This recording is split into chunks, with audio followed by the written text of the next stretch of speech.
with the Saber. I think this is mainly to counter the Chou, because Chou has that knock-up as well as that kickback, which I think has been done very, very well. I do like the Saber adaptation here. Saber can go toe-to-toe with Natalia if ahead, but yes! Alice comes through for the first time! Wow, we're going to see a first time Alice here coming in from the side of EVOS. What do you think about this Alice pickup here? We have not really seen Alice, however, Alice does work pretty well.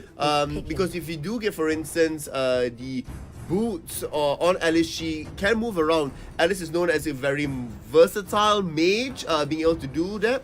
And it's going to be really good coming out from this. You are being seen that the flowing blood specifically, can, push out, it throws out an orb of blood, and then you can teleport to it, so you can reposition within the fight really well. I mean, a lot of... coming out from Resurgence, Akai is a good answer to this. Singapore, as a region, is known to play lots of Alice, and they know how to counter Alice. Yeah, I mean, it's something of local knowledge coming in from the side of Singapore that Alice is one of the very popular picks in Singapore region. And I do like the fact that they do have contingencies towards the Alice. But looking at Alice as a hero coming into this matchup here, let's talk a little bit about his skills, and let's talk a little bit about how it affects the entire team, right? So Blood Essensory is going to be the passive. A minion dies, and that's going to increase the maximum health by 10 points for Alice. So in towards the mid game, late game, it's just going to be a big problem for the side of Resurgence here, because of the scaling that provides. And I do like the fact that Alice actually counters Natalia pretty hard in some of these situations. It can if they are within the same lanes, or if they're looking for a big sort of team Exactly. fight. So however, if their Alice is split pushing, then it's going to be a little bit more difficult to be cashing out specifically. Yeah. But tell us more about Alice. How? Well, so looking at it also, there is a there's a big sustain mechanic that comes in with Alice here. I mean, she is a mage after all, right? Yes. And with the regen that she provides and the amount of the amount of mobility that she has with the flowing blood, you do realize that she is able to use it either as an escape mechanism or either a mechanism to try to secure kills. Blood Ore, I mean, it deals 270 damage. And it immobilizes them, right? I mean, the enemies are slowed down for 2 seconds after that. You do know for a fact that is just something of a... You just imagine it, flowing blood in, you just throw out the blood ore, and then you throw out the blood ode, and it could be a big, huge problem for a lot of teams here, where especially when they want to try to engage on something, and suddenly, out of nowhere, the mage comes, throws out these 3 skills down, and before you know it, because the minions are around, they get exploded, right? She's able to get back that health again. Yeah, I mean, some of the people in chat here are talking about, Alice being used like Kaja to check out for Natalia. That's not exactly the same thing, because Kaja does have some, defensive tanky stats. Alice, on the other hand, if were to be walking up into the bushes and to be checking, unfortunately, she will get blown up by Natalia. Exactly. So not exactly the wisest choice. So, I mean, counter pick wise, I mean, yes, there is a natural count. I mean, like some people are saying that, oh, Natalia is, Alice is a natural counter towards Natalia. Yes, in certain circumstances they are, but not a direct counter in certain extensions. It depends on which part, on what type of scaling they both have, which stage of the game that they're on, what type of items that they have, and whether or not the Alice has the element of surprise over the Natalia or vice versa. Here we're gonna see the proxy does go across, so EVOS will get a slight lead already to hit.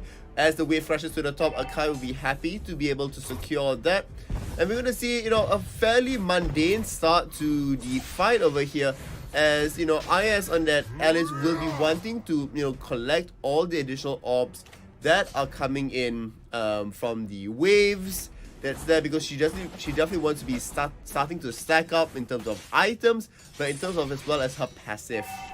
Like, looking at it from this point of view here, we do see that EVOS now is going to be getting more goal in their favor here, mainly because of the amount of early jungle raids that they're putting on. We do see that there's going to be a fight here coming in. iOS in a bit of trouble here, takes down Love the so fact much that damage. Zane was so aggressive on that. Zane deservedly aggressive here. Oh, Aura was able to get out of there nicely. There goes the smoke down onto it by Suna, and the damage was pretty good onto Aura. So I do believe that they do have to respect the amount of damage that comes in over to the bot side. Oh, there's going to be a dive there. Oh, this is going to be bad from the side of iOS. iOS now gets taken down. Aura now goes for the Torn Rose, but there's going to be a double kill coming in for the side of EVOS. EVOS was able to redeem some kills there over to the top side. Rotations here coming in from the side of Resurgence to the mid side as well as the top side here. They want to get back the priority. Just no limit, showing no limits in the mid lane. I mean, Just No Limit is really doing a good job here, but also within the first kills that happened over there, it looks like Marsha might be taken down. VT will not be able to chase him, especially not when the pathway has already been built. I mean, Glorious Pathway has been opened up for the side of High Loss there. I mean, it's really good coming in. Zane coming through. Unfortunately, does not have, does have the ultimate, but will the cards be enough? It looks like it barely will not be enough. We're going to see how here we're going to hat away. The auto attack right into the hat away coming in from the side of Zane. Nice little execute there coming in from the side of Resurgence to solidify it. Excuse me, to equalize the lead that is that EVOS is slowly trying to build up here. And we do see pathing starting to happen for both teams with the bot side. So there is going to be a little bit of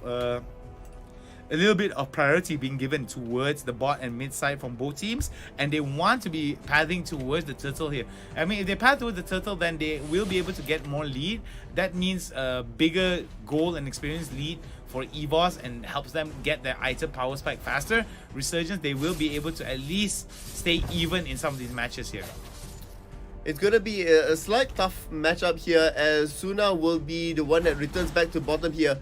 Noticing immediately as exclamation mark throws, up, they are going to be really cautious about what's going to happen here. iOS does not want to go in here. Nice one. There goes the Blood Oath, and that's going to be where the fight starts off, and it's going to be bad here. iOS not in a good spot here. Resurgence now turning the fight around, and it's going to be 2 kills in their favor in the pocket, and it could be a wise choice for them to go over for the turtle, and they are going to get it, and this could be a shift in balance in favor of Resurgence against EVOS. Yeah, but at the same time, EVOS responds by taking out their turret in the top lane so the as lead well. has been negated already for EVOS. However, 2 kills in favor of EVOS, in favor of Resurgence, could actually help them in terms of their confidence at least.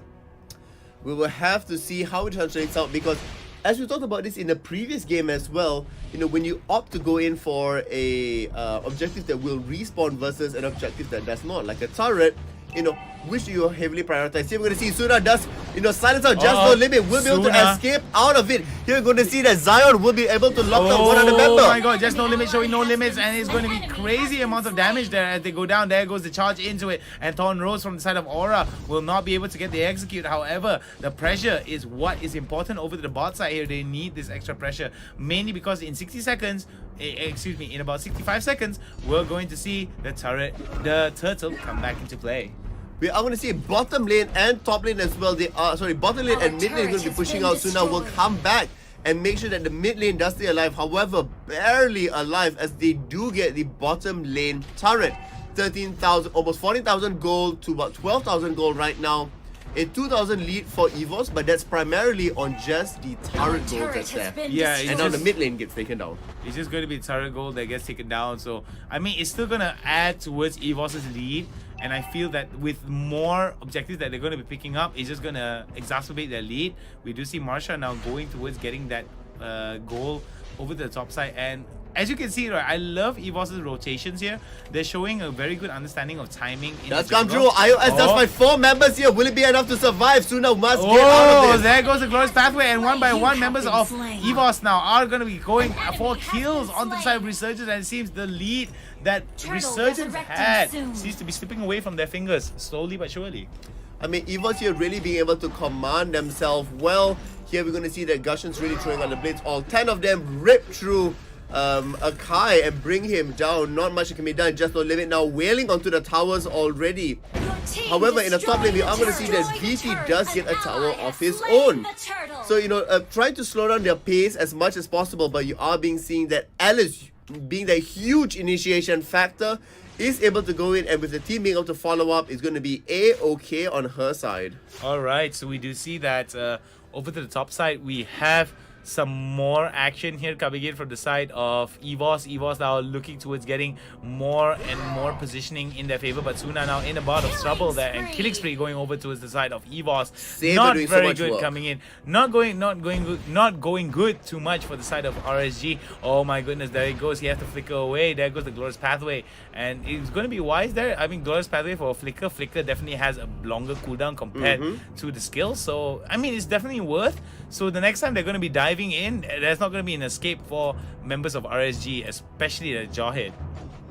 I mean, definitely here you're going to look at, as long as anybody's wasting their flicker or they're just using their flicker in an inopportune time, not in terms of kills, but defensively, they will be able to say, does not decide to go in, noticing that multiple members of the team immediately moving back. Resurgence is respecting this. They still want to be giving more goal over to Natalia, and Natalia is still pushing up in the bottom side here.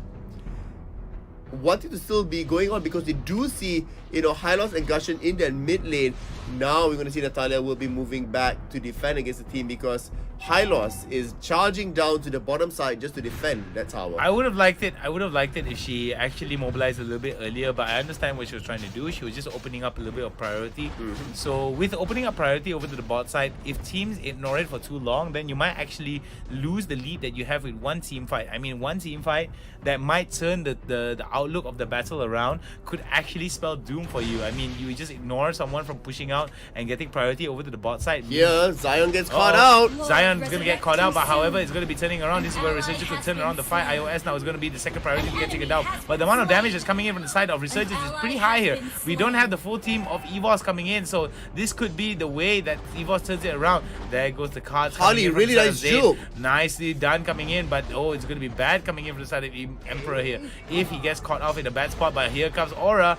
With a beautifully timed dash over the wall to try to stop him from going in. Marsha now in the middle of it. There goes Torn Rose, and that's going to be bad for the side of Harley. Oh, nice little kick. Emperor gets caught out. Emperor gets caught out, but it's going to be bad here. There goes Zen. Zen now in a lot of trouble, and oh, here comes the last one. There goes another Torn Rose. Will he be able to get it? Oh, another one, a double kill going over. There goes Glorious Pathway. There goes the ejector. The amount of damage is coming in onto Aura. Aura dodges it beautifully with the Thorn Rose as he gets away. And with that, EVOS takes a nice victory over the team fight there.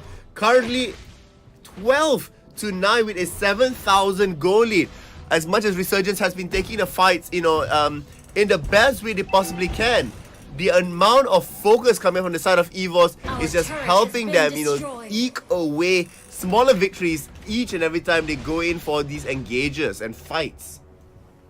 It seems to be that judging from how Resurgence is playing, they are playing more adaptively rather than proactively.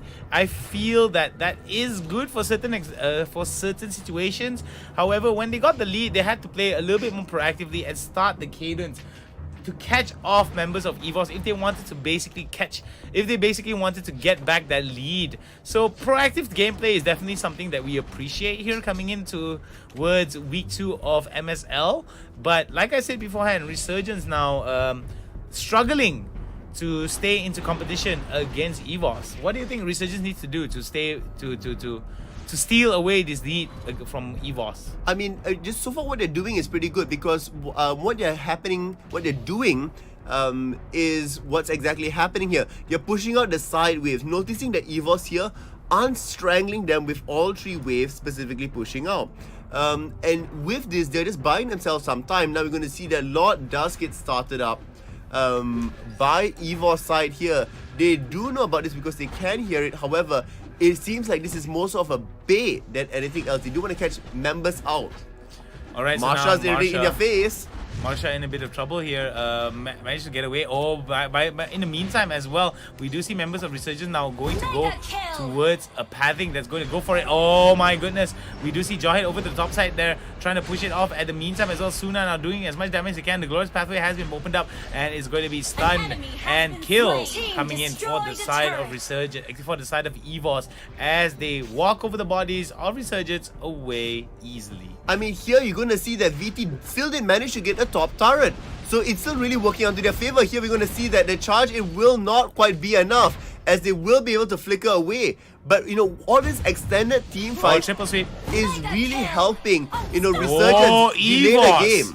Aura with a sliver of health managing to get away. Will this be the Hero Panda? No, it is not. No. He spins to wins and it won't be enough. Marshall definitely behind and a little bit of a waste there in terms of the glorious pathway. But considering how low the cooldown is, I could see how you need that extra assist on your KDA coming in from the side of EVOS there.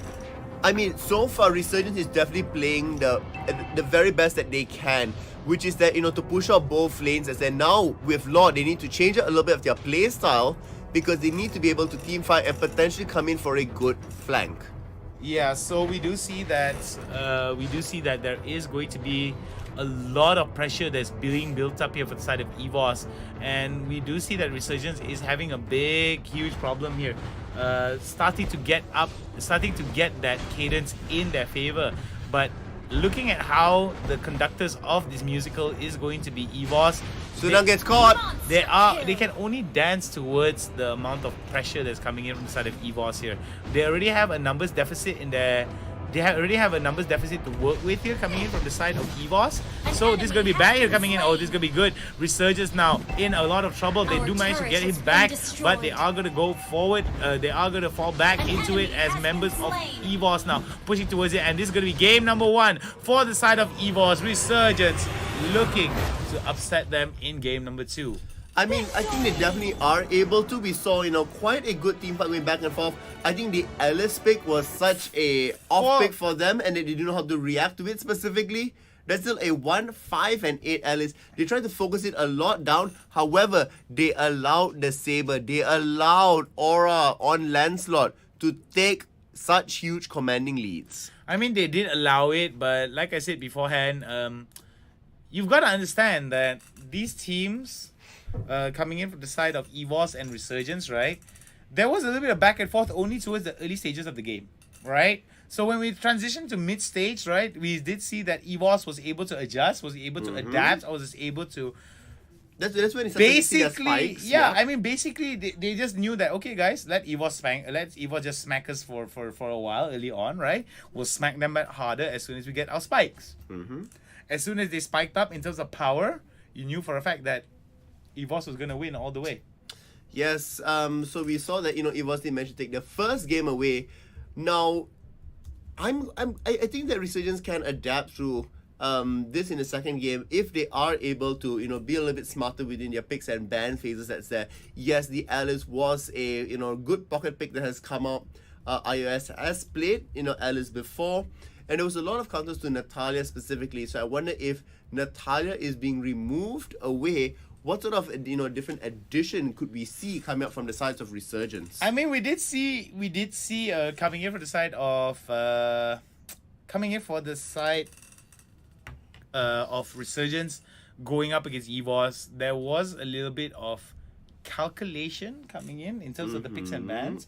I did like the fact that the Alice was picked up on the last rotation. That's what you want your last pick to be, right? Something game-changing. And I feel that Resurgence needs to start to emulate a little bit of that coming into this game. So they need to either change the game up slightly in terms of how they're going to approach things, in terms of the composition, or just mainly pick something really off of left field and hope that it works out. I think it may potentially work out for both teams. I mean, this, I would say, was quite a competitive match. You saw teams were pushing back and forth. It very much was. So I want to see, what happens in game 2. Can we see Resurgence, fight back and also claim a victory point against EVOS, or will EVOS, further evolve and adapt and be able to eke out a clean sweep? Well, it really depends on what the teams are going to be doing. And like I said beforehand, it's all about how they execute. It's all about how you execute. You want to talk about plans. You want to talk about plans. You want to talk about how you want to play the game for the next few games. Yeah, you can, but it's all about whether or not you're able to execute the plan with consistency and basically just following the plan. Because I feel that in esports particularly, right, there are just a lot of teams that. I've been working as a caster for quite a long time. I spoke to a lot of teams. I spoke to a lot of players. I spoke to managers. Even